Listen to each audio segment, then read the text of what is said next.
Hello student, ਇੱਕ ਵਾਰ ਫਿਰ ਤੋਂ ਤੁਹਾਡਾ ਸਵਾਗਤ ਹੈ ਮੇਰੇ ਚੈਨਲ ਜੀਕੇ ਸਟੱਡੀ ਪੁਆਇੰਟ ਦੇ ਵਿੱਚ। ਮੈਂ ਤੁਹਾਡਾ ਆਪਣਾ ਰਵੀ ਸਰ ਸੀਬੀਐਸਈ ਬੋਰਡ ਤੋਂ।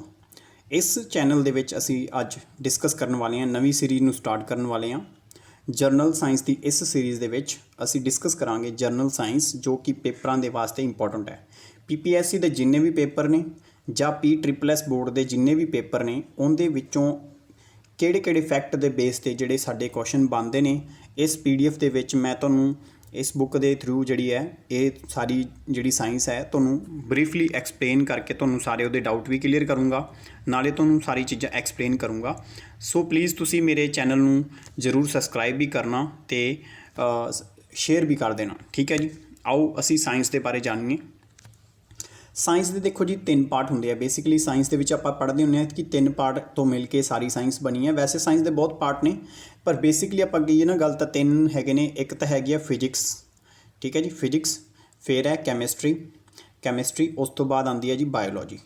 ਕੈਮਿਸਟਰੀ ਦੇ ਵਿੱਚ ਅਸੀਂ ਫਿਜ਼ਿਕਸ ਤੋਂ ਗੱਲ ਕਰੀਏ ਤਾਂ ਕੀ ਚੀਜ਼ ਹੁੰਦੀ ਹੈ, ਇਹਦੇ ਵਿੱਚ ਜੀ ਅਸੀਂ ਸਾਡੇ ਅੱਖਾਂ ਦੇ ਸਾਹਮਣੇ ਜੋ ਵੀ ਚੀਜ਼ਾਂ ਹੋ ਰਹੀਆਂ ਨੇ, ਐਕਚੁਅਲੀ ਜਿਹੜੀ ਨੇਚਰ ਦੀਆਂ ਸਾਡੇ ਉੱਪਰ ਕੀ ਚੀਜ਼ਾਂ ਦਾ ਇੰਪੈਕਟ ਪੈ ਰਿਹਾ, ਉਸ ਚੀਜ਼ਾਂ ਨੂੰ ਆਪਾਂ ਬੇਸਿਕ ਜਿਹੜੇ ਲਾਅ ਹੁੰਦੇ ਆ ਉਹਨੂੰ ਆਪਾਂ ਡਿਸਕਸ ਕਰਦੇ ਹੁੰਦੇ ਹਾਂ। ਅਤੇ ਇਹ ਸਾਰੀਆਂ ਗੱਲਾਂ ਸਾਡੇ ਅੱਖਾਂ ਦੇ ਸਾਹਮਣੇ ਹੋ ਰਹੀਆਂ ਹੁੰਦੀਆਂ ਨੇ ਅਤੇ ਸਾਨੂੰ ਉਸ ਨੂੰ ਸ਼ਾਇਦ ਅਸੀਂ ਕਿ ਵੇਖਣਾ ਨਹੀਂ ਆ ਰਿਹਾ, ਅਤੇ ਉਸ ਨੂੰ ਆਪਾਂ ਐਜ਼ ਏ ਸਾਇੰਸ ਦੇ ਅਕੋਰਡਿੰਗ ਫਿਜ਼ਿਕਸ ਦੀ ਲੈਂਗੁਏਜ ਵਿੱਚ ਪੜ੍ਹਦੇ ਹੁੰਦੇ ਹਾਂ।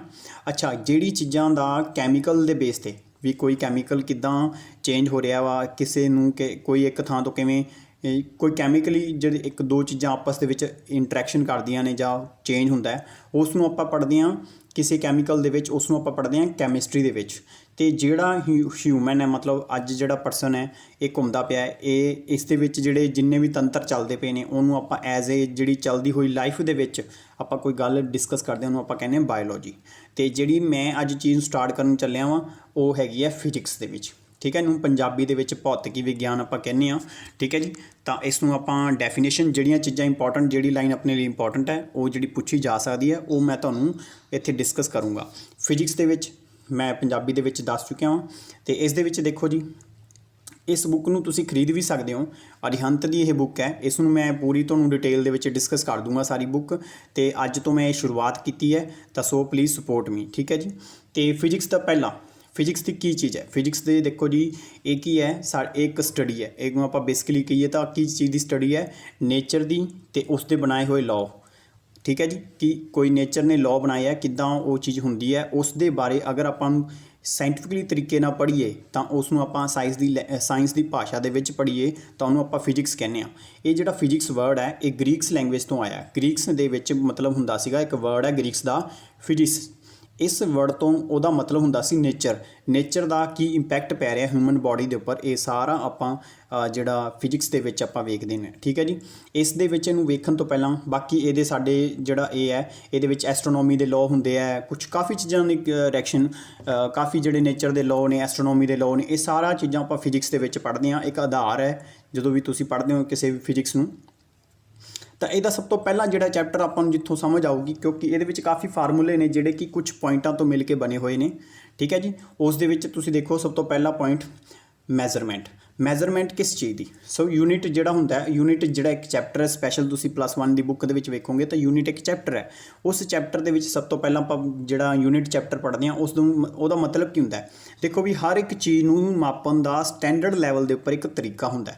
ਸਟੈਂਡਰਡ ਇੱਕ ਯੂਨਿਟ ਹੈ, ਮਤਲਬ ਇੱਕ ਇਕਾਈ ਫਿਕਸ ਹੈ।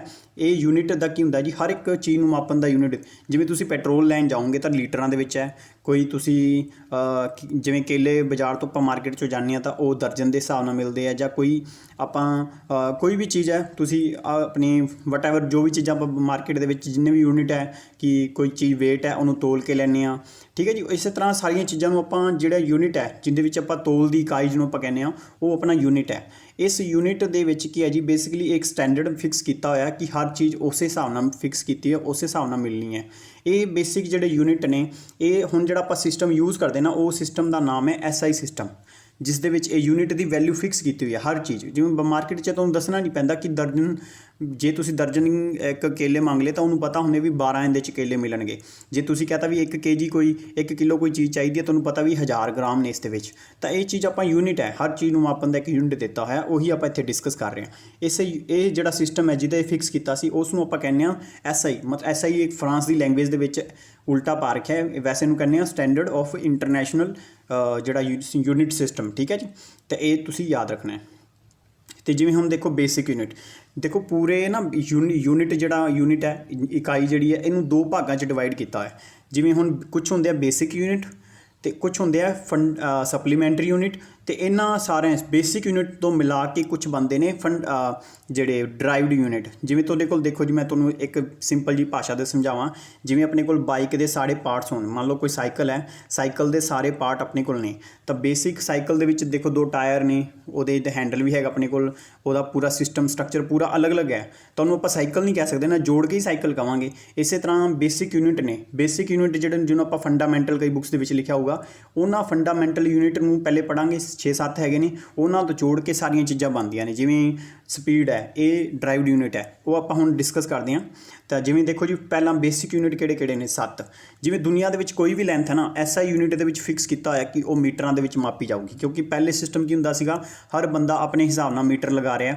ਉਹ ਕਹਿੰਦਾ ਮੈਂ ਇਹਨੂੰ ਸੈਂਟੀਮੀਟਰ 'ਚ ਮਾਪੂੰਗਾ, ਕੋਈ ਕਹਿੰਦਾ ਇਹਨੂੰ ਨਹੀਂ ਜੀ ਮੈਂ ਤਾਂ ਫੁੱਟਾਂ ਦੇ ਹਿਸਾਬ ਨਾਲ ਮਾਪੂੰਗਾ, ਕੋਈ ਕਹਿੰਦਾ ਇਹਨੂੰ ਮੈਂ ਇੰਚਾਂ ਦੇ ਹਿਸਾਬ ਨਾਲ ਮਾਪੂੰਗਾ। ਤੇ ਹੁਣ ਬੇਸਿਕਲੀ ਪੂਰੇ ਦੁਨੀਆ ਦੇ ਵਿੱਚ SI ਸਿਸਟਮ ਦੇ ਵਿੱਚ ਫਿਕਸ ਕੀਤਾ ਗਿਆ ਕਿ ਕੋਈ ਵੀ ਚੀਜ਼ ਹੈ ਫਿਕਸ, ਜਦੋਂ ਮਾਰਕੀਟ ਦੇ ਵਿੱਚ ਲੈਂਥ ਨੂੰ ਮਾਪਣਾ ਹੋਵੇਗਾ ਤਾਂ ਆਪਾਂ ਮੀਟਰਾਂ ਦੇ ਵਿੱਚ, ਵੱਡੀ ਦੂਰੀ ਨੂੰ ਆਪਾਂ ਕਿਲੋਮੀਟਰਾਂ, ਉਹ ਅਲੱਗ ਪੁਆਇੰਟ ਹੈ, ਪਰ ਕੋਈ ਵੀ ਬੇਸਿਕ ਯੂਨਿਟ ਜਿਹੜਾ ਲੈਂਥ ਦਾ ਹੁੰਦਾ ਉਹ ਹੁੰਦਾ ਮੀਟਰ। ਤਾਂ ਤੁਸੀਂ ਦੇਖੋਗੇ ਮੀਟਰ ਜਦੋਂ ਆਪਾਂ ਕੋਈ ਕਲੋਥ ਮਾਰਕੀਟ ਦੇ ਵਿੱਚ ਜਾਂਦੇ ਹਾਂ ਕੱਪੜੇ ਲੈਣ ਵਾਸਤੇ, ਤਾਂ ਉਹਨੂੰ ਉਹ ਫਿਕਸ ਕੀਤਾ ਹੋਇਆ ਕਿ 1 ਮੀਟਰ ਇੰਨੇ ਦਾ ਹੁੰਦਾ ਹੈ, ਠੀਕ ਹੈ ਜੀ। ਤਾਂ ਇਸੇ ਤਰ੍ਹਾਂ ਜਿਵੇਂ ਹੁਣ ਮਾਸ ਆ ਗਿਆ, ਕੋਈ ਵੀ ਵੇਟ ਹੈ, ਜਿਵੇਂ ਕੋਈ ਦੁਨੀਆ ਦੇ ਵਿੱਚ ਕੋਈ ਵੀ ਵੇਟ ਹੈ, ਉਹਨੂੰ ਆਪਾਂ ਕਿਲੋਗ੍ਰਾਮ ਦੇ ਵਿੱਚ ਮਾਪਦੇ ਹਾਂ। ਕੋਈ ਵੀ ਚੀਜ਼ ਹੋਵੇ ਫਿਕਸ, ਐਨੀਥਿੰਗ ਕੁਝ ਵੀ ਹੋਵੇ, ਮਾਸ ਜਿਹੜਾ ਹੁੰਦਾ ਹੈ ਉਹ ਹੁੰਦਾ ਕਿਲੋਗ੍ਰਾਮ ਦੇ ਵਿੱਚ ਮਾਪਿਆ ਜਾਂਦਾ, kg ਦੇ ਵਿੱਚ ਯੂਨਿਟ ਹੁੰਦਾ ਹੈ, ਠੀਕ ਹੈ ਜੀ। ਜਿਵੇਂ ਹੁਣ ਟਾਈਮ ਹੈ, ਟਾਈਮ ਦੁਨੀਆ ਦੇ ਵਿੱਚ ਕੁਝ ਵੀ ਹੋਵੇ ਤਾਂ ਉਹਨੂੰ ਆਪਾਂ ਸੈਕਿੰਡ ਦੇ ਵਿੱਚ ਮਾਪਦੇ ਹਾਂ, SI ਸਿਸਟਮ ਹੈ। ਇਹ SI ਯੂਨਿਟ ਹੈਗੇ ਨੇ ਜਿਹੜੇ ਮੈਂ ਤੁਹਾਨੂੰ ਦੱਸ ਰਿਹਾ 7। ਇਸੇ ਤਰ੍ਹਾਂ ਹੀ ਇਲੈਕਟ੍ਰਿਕ ਕਰੰਟ ਹੈ ਜੀ। ਕਰੰਟ ਨੂੰ ਆਪਾਂ ਵਾਸਤੇ ਨਾ ਇਹਦਾ ਬਹੁਤ ਇੰਪੋਰਟੈਂਟ ਕੁਐਸਚਨ 2 ਬਣਦੇ ਨੇ। ਇਹ ਪਹਿਲਾ ਕੁਐਸਚਨ ਬਣਦਾ ਹੁੰਦਾ ਹੈ ਕਿ ਸਭ ਤੋਂ ਪਹਿਲਾ ਕੁਐਸਚਨ ਇਹ ਬਣਦਾ ਕਿ ਇਹਨੂੰ ਮਾਪਦੇ ਕਿਹਦੇ ਵਿੱਚ ਆ? ਅੰਪੀਅਰ ਦੇ ਵਿੱਚ। ਅੰਪੀਅਰ ਇਹਦਾ ਯੂਨਿਟ ਹੈ। ਮਾਪਣ ਵਾਸਤੇ ਇਹਦਾ ਜਿਹੜਾ ਯੂਨਿਟ ਜਿਹੜਾ ਮੀਟਰ ਯੂਜ਼ ਹੁੰਦਾ ਉਹਨੂੰ ਆਪਾਂ ਕਹਿੰਦੇ ਐਮ ਮੀਟਰ, ਠੀਕ ਹੈ ਜੀ। ਮੀਟਰ ਦਾ ਮਤਲਬ ਹੁੰਦਾ ਮੈਜ਼ਰਮੈਂਟ। ਗ੍ਰੀਕਸ ਲੈਂਗੁਏਜ ਦੇ ਵਿੱਚ ਮੀਟਰ ਦਾ ਮਤਲਬ ਹੁੰਦਾ ਮੈਜ਼ਰਮੈਂਟ ਕਰਨਾ, ਤੇ ਐਂਪੀਅਰ ਕੀ ਦਾ ਮਤਲਬ ਹੈ? ਕਰੰਟ ਦਾ। ਕਰੰਟ ਨੂੰ ਮਾਪਣ ਵਾਲਾ ਇੰਸਟਰੂਮੈਂਟ ਜਿਹੜਾ ਹੁੰਦਾ ਉਹਨੂੰ ਆਪਾਂ ਕਹਿੰਦੇ ਅੰਪੀਅਰ, ਐਮ ਮੀਟਰ। ਥਰਮੋਡਾਇਨਮਿਕ ਟੈਂਪਰੇਚਰ, ਹੁਣ ਦੁਨੀਆ ਦੇ ਵਿੱਚ ਇੱਕ ਹੋਰ ਚੀਜ਼ ਹੈ ਟੈਂਪਰੇਚਰ ਕੀ ਚੀਜ਼ ਹੈ? ਟੈਂਪਰੇਚਰ ਨੂੰ ਮਾਪਣ ਵਾਸਤੇ ਆਪਣੇ ਕੋਲ ਯੂਨਿਟ ਹੈਗਾ। ਦੇਖੋ ਜੀ, ਸਾਰੇ ਕਹਿਣਗੇ ਅਸੀਂ ਤਾਂ ਸੈਲਸੀਅਸ ਫਾਰਨਹਾਈਟ ਵਗੈਰਾ ਸੁਣਿਆ ਸੀਗਾ, ਇਹ ਕੈਲਵਿਨ ਕਿੱਥੋਂ ਆ ਗਿਆ? ਹਾਂਜੀ, ਸੈਲਸੀਅਸ ਤੇ ਫਾਰਨਹਾਈਟ ਤੋਂ ਅੱਗੇ ਇੱਕ ਬੰਦਾ ਹੋਰ ਸੀ ਜਿਹਨੇ ਦੇ ਨਾਮ ਤੇ ਇਹ ਕੈਲਵਿਨ ਆਪਾਂ ਟੈਂਪਰੇਚਰ ਮਾਪਦੇ ਹਾਂ। ਤਾਂ ਟੈਂਪਰੇਚਰ ਨੂੰ ਮਾਪਣ ਵਾਸਤੇ ਸਾਡੇ ਕੋਲ ਹੈਗਾ ਕੈਲਵਿਨ। ਤੇ ਉਸ ਤੋਂ ਬਾਅਦ ਆ ਜਾਂਦਾ ਜੀ ਲੂਮੀਨਸ ਇੰਟੈਂਸਿਟੀ। ਲੂਮੀਨਸ ਇੰਟੈਂਸਿਟੀ ਦਾ ਮਤਲਬ ਹੁੰਦੀ ਹੈ ਜਿਹੜੀ ਜਿਸ ਬਲਬ ਦੇ ਥੱਲੇ ਤੁਸੀਂ ਬਹਿੰਦੇ ਹੋ, ਜਿਸ ਚਮਕ ਦੇ ਥੱਲੇ ਤੁਸੀਂ ਬਹਿੰਦੇ ਹੋ, ਉਹ ਜਿਹੜੀ ਚਮਕ ਹੈ ਉਸ ਨੂੰ ਮਾਪਣ ਵਾਸਤੇ ਸਾਡੇ ਕੋਲ ਹੈਗਾ ਕੈਂਡੇਲਾ, ਇੱਕ ਯੂਨਿਟ, ਠੀਕ ਹੈ ਜੀ। ਇਹ ਤੁਸੀਂ ਯਾਦ ਰੱਖਣਾ। ਜਿਵੇਂ ਇਹਨੂੰ ਯਾਦ ਕਰਨ ਦਾ ਤਰੀਕਾ ਇੱਕ ਹੁੰਦਾ ਜੀ, ਜਿਵੇਂ ਕੈਂਡਲ ਹੈ, ਉਹ ਕੀ ਕਰਦੀ ਹੈ? ਆਪਾਂ ਨੂੰ ਪ੍ਰਕਾਸ਼ ਦਿੰਦੀ ਹੈ। ਇਸ ਚਮਕ ਨੂੰ ਮਾਪਣ ਵਾਸਤੇ ਆਪਾਂ ਕਿਹਦੇ ਵਿੱਚ ਮਾਪਦੇ ਹਾਂ? ਕੈਂਡੇਲਾ ਦੇ ਵਿੱਚ, ਲੂਮੀਨਸ ਇੰਟੈਂਸਿਟੀ, ਠੀਕ ਹੈ ਜੀ। ਉਸ ਤੋਂ ਬਾਅਦ ਆਉਂਦਾ ਜੀ ਅਮਾਊਂਟ ਆਫ ਸਬਸਟੈਂਸ। ਬਹੁਤ ਹੀ ਛੋਟੀ ਇਕਾਈ, ਬਹੁਤ ਹੀ ਛੋਟੀ ਕੋਈ ਯੂਨਿਟ ਹੈ, ਉਸ ਨੂੰ ਮਾਪਣ ਵਾਸਤੇ ਆਪਾਂ ਯੂਨਿਟ ਯੂਜ਼ ਕਰਦੇ ਹਾਂ ਮੋਲ। ਇਹ ਸਭ ਤੋਂ ਬਾਅਦ ਦੇ ਵਿੱਚ ਐਂਟਰ ਹੋਇਆ ਸੀਗਾ ਮੋਲ, ਠੀਕ ਹੈ ਜੀ। ਇਹ ਤੁਸੀਂ ਯਾਦ ਰੱਖਣਾ ਹੈ। ਇਹ ਸੀਗੇ ਜੀ 7 ਬੇਸਿਕ ਯੂਨਿਟ ਜਿਹੜੇ ਆਪਾਂ ਪੜ੍ਹ ਲਿੱਤੇ ਨੇ। ਹੁਣ ਥੋੜ੍ਹਾ ਮੈਂ ਦੁਬਾਰਾ ਤੁਹਾਨੂੰ ਰਿਵਾਈਜ਼ ਕਰਦਾ। ਜਿਵੇਂ ਪਹਿਲਾ ਹੋ ਗਿਆ ਲੈਂਥ, ਜਿਹਨੂੰ ਮੀਟਰ ਦੇ ਵਿੱਚ, ਮੀਟਰ ਨੂੰ ਜਿਹੜਾ ਮਾਸ ਹੋ ਗਿਆ ਉਹਨੂੰ ਕਿਲੋਗ੍ਰਾਮ ਦੇ ਵਿੱਚ, ਟਾਈਮ ਨੂੰ ਸੈਕਿੰਡ ਦੇ ਵਿੱਚ, ਇਲੈਕਟ੍ਰਿਕ ਕਰੰਟ ਨੂੰ ਐਂਪੀਅਰ ਦੇ ਵਿੱਚ, ਥਰਮੋਡਾਇਨਮਿਕ ਟੈਂਪਰੇਚਰ ਨੂੰ ਕੈਲਵਿਨ ਦੇ ਵਿੱਚ, ਲੂਮੀਨਸ ਇੰਟੈਂਸਿਟੀ ਨੂੰ ਕੈਂਡੇਲਾ ਦੇ ਵਿੱਚ, ਅਮਾਊਂਟ ਆਫ ਸਬਸਟੈਂਸ ਇਹਨੂੰ ਮੋਲ ਦੇ ਵਿੱਚ, ਠੀਕ ਹੈ ਜੀ। ਆਹ 7 ਯੂਨਿਟ ਬੇਸਿਕਲੀ ਤੁਹਾਨੂੰ ਯਾਦ ਹੋ ਗਏ ਹੋਣੇ ਆ। ਉਸ ਤੋਂ ਬਾਅਦ ਅਗਲਾ ਯੂਨਿਟ ਵੇਖਦੇ ਹਾਂ ਸਪਲੀਮੈਂਟਰੀ ਯੂਨਿਟ। ਸਪਲੀਮੈਂਟਰੀ ਯੂਨਿਟ ਕੀ ਨੇ ਜੀ? ਕੋਈ ਚੀਜ਼, ਹੁਣ ਦੇਖੋ ਮੀਟਰ ਹੈਗਾ, ਹੁਣ ਆਪਾਂ ਉਹਦੇ ਨਾਲ ਐਂਗਲ ਤਾਂ ਨਹੀਂ ਮਾਪ ਸਕਦੇ। ਐਂਗਲ ਨੂੰ, ਕੋਈ ਚੀਜ਼ ਗੋਲ ਹਿੱਸਿਆਂ ਦੇ ਵਿੱਚ ਹੈ, ਕੋਈ ਚੀਜ਼ ਗੋਲ ਹੈ, ਉਹਨੂੰ ਮਾਪਣ ਵਾਸਤੇ ਆਪਾਂ ਕੀ ਕਰਾਂਗੇ ਜੀ? ਐਂਗਲ ਮਾਪਣ ਵਾਸਤੇ ਐਂਗਲ ਦੇ ਹਿਸਾਬ ਨਾਲ ਆਪਾਂ ਨੂੰ ਕੋਲ ਯੂਨਿਟ ਹੋਣਾ ਚਾਹੀਦਾ। ਉਸ ਦੇ ਵਾਸਤੇ 2 ਯੂਨਿਟ ਨੇ। ਇੱਕ ਹੁੰਦਾ ਜੀ ਪਲੇਨ ਐਂਗਲ। ਪਲੇਨ ਐਂਗਲ ਹੁੰਦਾ ਕਿ ਸਿੰਪਲ ਆਪਾਂ ਕਾਗਜ਼ ਦੇ ਉੱਪਰ ਮਾਪ ਰਹੇ ਹਾਂ ਇਹ ਐਂਗਲ। ਜਦੋਂ ਆਪਾਂ ਇਹਨੂੰ 3D ਦੇ ਵਿੱਚ ਲੈ ਜਾਵਾਂਗੇ ਤਾਂ 3D ਦੇ ਵਿੱਚ ਮਾਪਣ ਵਾਸਤੇ ਅਲੱਗ ਐਂਗਲ ਹੁੰਦਾ। ਇਸ ਲਈ ਐਂਗਲ ਨੂੰ 2 ਹਿੱਸਿਆਂ 'ਚ ਡਿਵਾਈਡ ਕੀਤਾ ਗਿਆ। ਪਲੇਨ ਐਂਗਲ ਮਾਪਣਾ ਹੋਵੇ ਤਾਂ ਰੇਡੀਅਨ ਦੇ ਵਿੱਚ, ਜਦੋਂ ਸੋਲਿਡ 3D ਦੇ ਵਿੱਚ ਮਾਪਣਾ ਹੋਵੇ, 3D ਦੇ ਵਿੱਚ ਜਿਵੇਂ X Y ਜਿਵੇਂ ਇਹ ਐਕਸ ਐਕਸਿਸ ਹੋ ਗਈ, ਇਹ ਵਾਈ ਐਕਸਿਸ ਹੋ ਗਈ, ਇਹ ਹੋ ਗਈ ਜ਼ੈਡ ਐਕਸਿਸ, ਠੀਕ ਹੈ ਜੀ। ਹਾਈਟ ਦੇ ਵਿੱਚ ਜ਼ੈਡ ਐਕਸਿਸ ਜਦੋਂ ਦੋ ਹਿੱਸਿਆਂ 'ਚ ਮਾਪਣੀ ਹੋਵੇ 2D ਦੇ ਵਿੱਚ ਤਾਂ ਆਪਣੇ ਕੋਲ ਪਲੇਨ ਐਂਗਲ ਰੇਡੀਅਨ ਯੂਜ਼ ਹੁੰਦਾ ਹੈ। ਜਦੋਂ ਆਪਾਂ 3 ਹਿੱਸਿਆਂ 'ਚ ਮਾਪਣਾ ਉਦੋਂ 3D ਦੇ ਵਿੱਚ 60 ਰੇਡੀਅਨ ਯੂਜ਼ ਹੁੰਦਾ ਹੈ। ਆਈ ਹੋਪ ਕਿ ਤੁਹਾਨੂੰ ਦੋਨੇ ਇਹ 7 ਤੇ +2 9 ਯੂਨਿਟ ਜਿਹੜੇ ਮਿਲਾ ਕੇ ਤੁਹਾਡੇ 9 ਬੇਸਿਕ ਯੂਨਿਟ ਨੇ, ਜਿੱਥੋਂ ਮਿਲਾ ਕੇ ਸਾਰੇ ਤੁਹਾਡੇ ਜਿੰਨੇ ਵੀ ਤੁਸੀਂ ਅੱਜ ਤੱਕ ਫਾਰਮੂਲੇ ਸੁਣੇ ਨੇ, ਇਹਨਾਂ 9 ਯੂਨਿਟ ਨੂੰ ਆਪਾਂ ਜੋੜ ਕੇ ਬਣਾਵਾਂਗੇ। ਉਹਨਾਂ ਨੂੰ ਸਾਰਿਆਂ ਨੂੰ ਆਪਾਂ ਕਹਾਂਗੇ ਡਰਾਈਵਡ ਯੂਨਿਟ। ਡਰਾਈਵਡ ਦਾ ਮਤਲਬ ਹੁੰਦਾ ਕਿਸੇ ਚੀਜ਼ ਨੂੰ ਯੂਜ਼ ਕਰਕੇ ਉਸ ਨੂੰ ਕੀ ਕਰਨਾ, ਕੋਈ ਨਵਾਂ ਚੀਜ਼ ਬਣਾਉਣੀ। ਜਿਵੇਂ ਹੁਣ ਇੰਪੋਰਟੈਂਟ ਡਰਾਈਵਡ ਯੂਨਿਟ ਕਿਹੜੇ ਨੇ, ਜਿਵੇਂ ਆ ਗਿਆ ਜੀ ਇੰਪੋਰਟੈਂਟ ਡਰਾਈਵਡ, ਜਿਵੇਂ ਏਰੀਆ ਕੀ ਚੀਜ਼ ਹੈ। ਮੰਨ ਲਓ ਏਰੀਆ ਕੀ ਹੁੰਦਾ ਜੀ, ਜਿਵੇਂ ਖੇਤਰਫਲ ਜਿਹਨੂੰ ਆਪਾਂ ਹਿੰਦੀ ਦੇ ਵਿੱਚ ਕਹਿੰਦੇ ਹਾਂ। ਇਹ ਵੀ ਇੱਧਰ ਵੀ ਕੋਈ ਚੀਜ਼ ਐਕਸ ਐਕਸਿਸ ਹੈ, ਮੰਨ ਲਓ ਆ ਵਾਈ ਐਕਸਿਸ ਹੈ। ਇਹ ਜਿਹੜਾ ਏਰੀਆ ਨੂੰ ਆਪਾਂ ਕਿਵੇਂ ਮਾਪਾਂਗੇ, ਮੀਟਰ, ਇਹ ਮੀਟਰ 'ਚ ਮਾਪਣਾ ਹੈ। ਲੈਂਥ ਨੂੰ ਮਾਪਦੇ ਹਾਂ ਮੀਟਰ ਦੇ ਵਿੱਚ, ਇੱਧਰ ਵੀ ਮੀਟਰ ਦੇ ਵਿੱਚ, ਤੇ ਕੀ ਬਣ ਗਿਆ ਮੀਟਰ ਦਾ ਸਕੇਅਰ। ਤਾਂ ਏਰੀਆ ਮਾਪਣ ਵਾਸਤੇ ਆਪਣੇ ਕੋਲ ਕੀ ਹੁੰਦਾ ਜੀ, ਮੀਟਰ ਸਕੇਅਰ। ਆਈ ਹੋਪ ਕਿ ਇਹ ਵੀ ਕੀ ਹੈ ਜੀ, ਇਹਦੇ ਵਿੱਚ 2 ਮੀਟਰਾਂ ਨੂੰ ਆਪਾਂ ਗੁਣਾ ਕੀਤੀ ਸੀ ਤਾਂ ਬਣ ਗਿਆ ਡਰਾਈਵਡ ਯੂਨਿਟ। ਜਿਵੇਂ ਵੈਲੋਸਿਟੀ ਹੈ, ਵੈਲੋਸਿਟੀ ਕੀ ਚੀਜ਼ ਹੈ ਜੀ, ਵੈਲੋਸਿਟੀ ਹੁੰਦੀ ਹੈ displacement upon time. Displacement upon time, ਇਹਨੂੰ ਆਪਾਂ ਕਹਿੰਦੇ ਹਾਂ ਵੈਲੋਸਿਟੀ। ਜਦੋਂ ਇੰਜੀਨੀਅਰ ਕੋਈ ਚੀਜ਼ ਯੂਜ਼ ਕਰਦੇ ਆ ਉਹਨੂੰ ਆਪਾਂ ਕਹਿੰਦੇ ਹਾਂ ਵੈਲੋਸਿਟੀ। ਜਦੋਂ ਆਪਾਂ ਨਾਰਮਲ ਦੇਸੀ ਭਾਸ਼ਾ ਦੇ ਵਿੱਚ ਆਪਾਂ ਗੱਲ ਕਰਦੇ ਹਾਂ ਉਹਨੂੰ ਆਪਾਂ ਕਹਿ ਦਾਂਗੇ ਸਪੀਡ। ਸਪੀਡ ਦਾ ਮਤਲਬ ਕੀ ਹੁੰਦਾ ਜੀ, ਦੂਰੀ ਬਟਾ ਸਮੇਂ, ਜਾਂ ਆਪਣੇ ਕਹਿ ਦਿੰਦੇ ਆਪਾਂ ਉਹਨੂੰ ਡਿਸਟੈਂਸ ਅਪੋਨ ਟਾਈਮ, ਠੀਕ ਹੈ ਜੀ। ਤਾਂ ਇਹ ਦੋਨੇ ਯੂਨਿਟ ਸੇਮ ਨੇ। ਇਹਦੇ ਵਿੱਚ ਕੀ ਹੁੰਦਾ ਜੀ, ਜਿਵੇਂ ਕੋਈ ਵੀ ਦੂਰੀ ਹੁੰਦੀ ਹੈ, ਡਿਸਟੈਂਸ ਹੁੰਦਾ, ਉਹਨੂੰ ਆਪਾਂ ਕਿਹਦੇ ਵਿੱਚ ਮਾਪਦੇ ਹਾਂ, ਮੀਟਰ ਦੇ ਵਿੱਚ, ਤੇ ਟਾਈਮ ਨੂੰ ਆਪਾਂ ਸੈਕਿੰਡ ਦੇ ਵਿੱਚ। ਤਾਂ ਕੀ ਬਣ ਗਿਆ ਸਾਡਾ, ਮੀਟਰ ਪਰ ਸੈਕਿੰਡ ਸਕੇਅਰ। ਇਹ ਸੈਕਿੰਡ ਉੱਪਰ ਜਾਊਗਾ ਤਾਂ ਇਹਨੂੰ ਆਪਾਂ ਐਵੇਂ ਲਿਖਾਂਗੇ, ਠੀਕ ਹੈ ਜੀ, -1। ਤਾਂ ਇਹ ਮੀਟਰ ਵੈਲੋਸਿਟੀ ਦਾ ਯੂਨਿਟ ਬਣ ਗਿਆ। ਤੇ ਫੋਰਸ ਜਿਹੜਾ ਹੈ, ਫੋਰਸ ਕੀ ਚੀਜ਼ ਹੈ, ਮਾਸ ਇਨਟੂ ਜਿਹੜਾ ਫੋਰਸ ਹੁੰਦਾ ਹੈ, ਇਹ ਬਣ ਗਿਆ ਮਾਸ ਇਨਟੂ ਐਕਸਲਰੇਸ਼ਨ। ਇਹ ਮੈਂ ਤੁਹਾਨੂੰ ਦੱਸੂਗਾ, ਇਹ ਜਸਟ ਹੁਣ ਮੈਂ ਹਜੇ ਡਰਾਈਵ ਕਰਕੇ ਦੱਸੂਗਾ ਵੀ ਇਹ ਕਿਵੇਂ ਬਣਿਆ। ਜਿਹੜਾ ਫੋਰਸ ਹੁੰਦਾ ਨਾ ਜੀ, ਇਹ 2 ਚੀਜ਼ਾਂ ਦੀ ਗੁਣਾ ਹੁੰਦੀ ਹੈ। ਫੋਰਸ ਕੀ ਹੁੰਦਾ ਜੀ, ਇਹ ਮਾਸ ਇਨਟੂ ਐਕਸਲਰੇਸ਼ਨ। ਮਾਸ ਕਿਹਦੇ ਵਿੱਚ ਮਾਪਿਆ ਜਾਂਦਾ, ਕਿਲੋਗ੍ਰਾਮ ਦੇ ਵਿੱਚ। ਐਕਸਲਰੇਸ਼ਨ ਕੀ ਹੁੰਦੀ ਹੈ, ਵੈਲੋਸਿਟੀ ਅਪੋਨ ਟਾਈਮ।